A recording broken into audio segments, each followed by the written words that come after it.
Поздравляю с победой. Первые игры года сложились не очень удачно. Как перенастраивались на этот матч?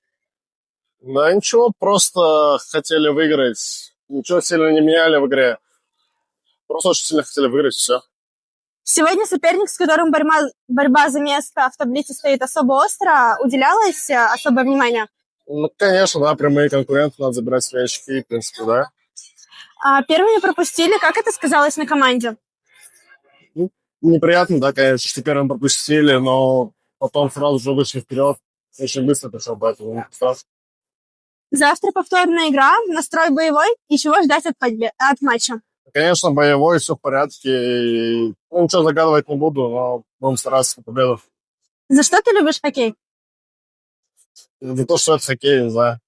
И скажи пару слов болельщикам. Да, болельщики, спасибо большое, что приходите, поддерживаете. Очень круто, спасибо вам. Спасибо большое.